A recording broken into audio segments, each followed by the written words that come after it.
Of course, people love Keola. His own natural way, he doesn't put on anything when he's on stage. He's just Keola.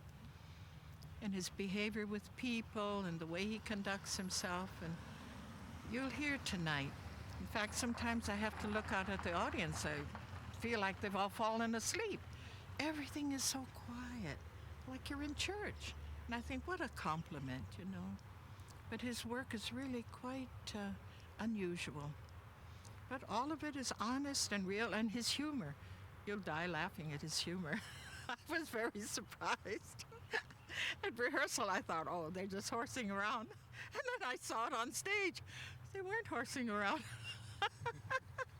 The song that I do called Hawaiian Cowboy is kind of about my days with my horse. And why the long face? Those are good times when I was growing up. We were surrounded by animals, and to this day, I just love animals so much. Love to be with them. Love to look at them and see what they're doing, and so it's a good life out here. And then later on, we moved to Maui, which was great because I could have my own horse, and I loved my horse. It was a deep, enduring love. It got to be like where if I had to play someplace, I'd warm up before the show and I'd be tuning my guitar and I'd be thinking, how's my horse? Anyway, after the therapy, it got a little bit better, but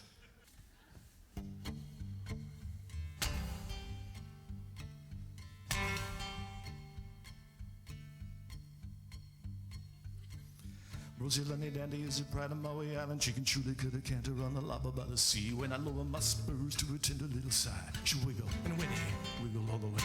Up through the brambles, through the hills of Poli-Poli, will be Remi through the bushes where the heifers live to play. Moanalani loves her big Hawaiian cowboy.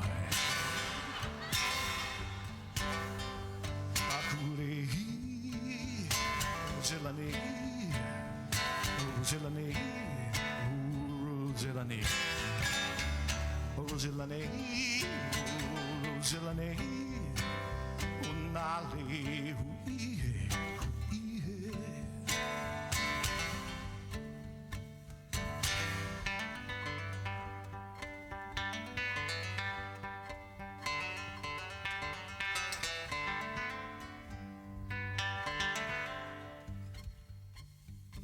He wahi liu, le hua kui no ala, no hana valeo he Hawaii. Eli kiko holo ana meka o iola, kikolo, kikui kolo iola. Au he valeo he wahi ne holo leo, huana ne o eo Hawaii. Aloha, ika big Hawaiian cowboy.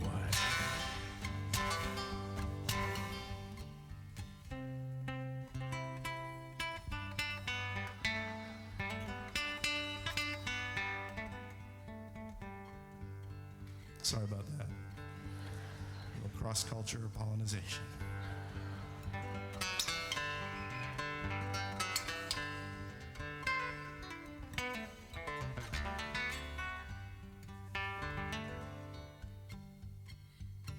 Well, I don't know the words to this verse, so I'm gonna make them up. After all, I'm just a big dumb cowboy. Manapua pepe au kachi kachi music. Yeklang has a big Simoy. Aloha, ika big Hawaiian cowboy. Moanalani, I'll remember you when people ask me why I'm so bow-legged.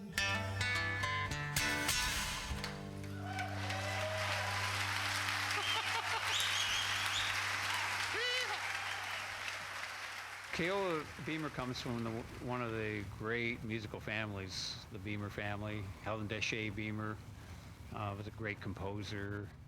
Keola's mom, Nona Beamer, created Hawaiian studies, language and history in Hawaiian studies at Kamehameha School. Of all places for it not to be, but it wasn't. And so she's made a great contribution in many areas, getting the authentic hula recognized, composing the songs Pupu Hinu Hinu, Kahuliaku, and just being an inspiration, just as a teacher and just a inspiration as to who she is. And Keola's brother Kapono's a great guitarist, made a lot of records as well. So they're one of the great musical families of all time in Hawaii. Well, the Beamer family history goes back to the 13th century now in Hawaii, which is kind of as far as we've been able to trace it. And so it's a series of interconnected relationships with Hawaiians and their culture and their place on the earth, and you know, how do we express that?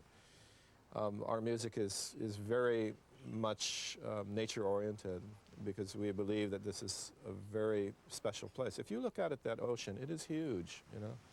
So when you find an island after months of arduous travel, it's really, really special. And so our songs celebrate the beauty of these islands in incredible detail and in many levels. There's the sort of surface level of the plants and the trees and the beautiful. Then there's another level that we call kauna. It's an underlying level of deeper meaning, has more interesting connotations. That's an interesting thing about Hawaiian poetry in general and its music is it always operates on two levels.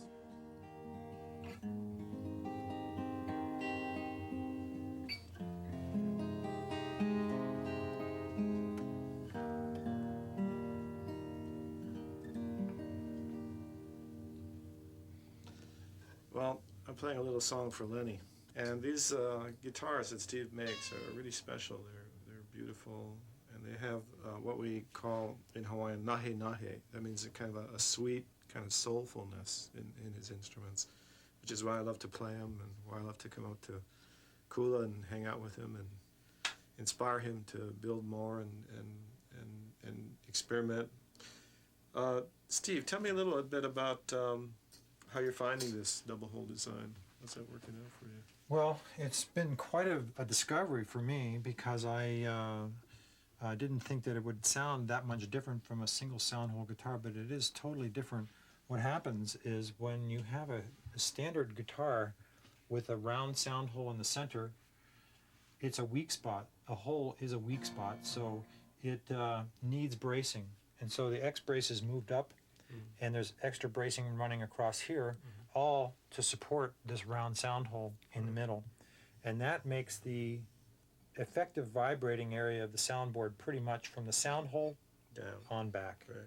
And when you move up here, you have this stiffness of the fingerboard. There's an X brace here. The sides are very stiff, and so the two sound holes have a more natural support system, and so there's no restrictive heavy bracing in this area of the top. Your speaker now becomes this much area, and it just gives you it gives you a more rich sound, and a smaller guitar is capable of producing the bass that you'd expect to find in a larger guitar. And the sustain is so beautiful. The sustain is very, very good. You have a nice big surface to work with. It's kind of like going from an 8-inch speaker in a stereo system to a 15-inch speaker. Wow. You just get a richer bass response. This guitar top is ready to go on. It's got its locator pins that will keep it from sliding once the glue is put on.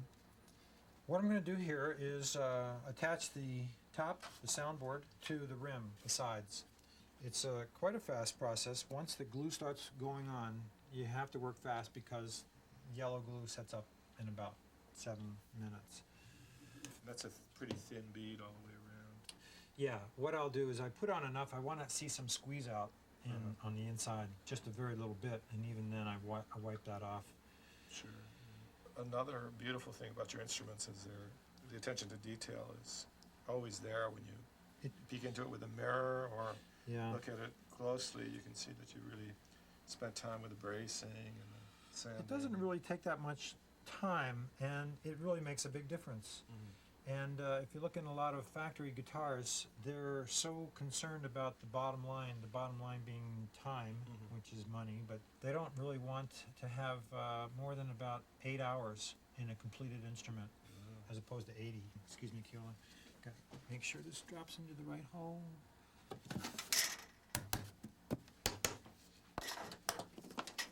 I don't put a lot of pressure on the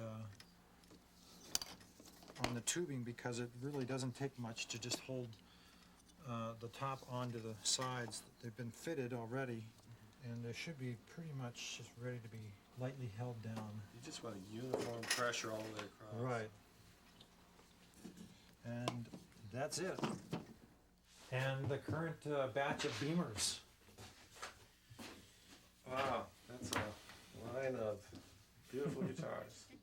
Moanalani is a real favorite of mine because it literally means the beautiful world. And it's really simple. It's actually written for children. It's dedicated to children. In the chant style, it says, He Noa no Nakamali'i, in the name of the children, dedicated to them. It's by a wonderful scholar by the name of Mary Pukui.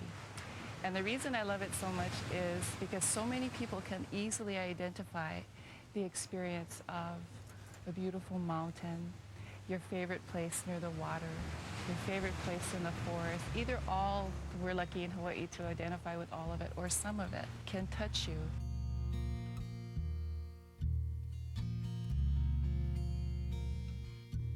Up above, high up above, birds fly.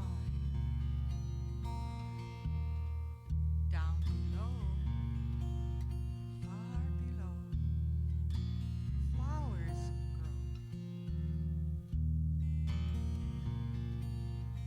In the mountains, trees grow tall.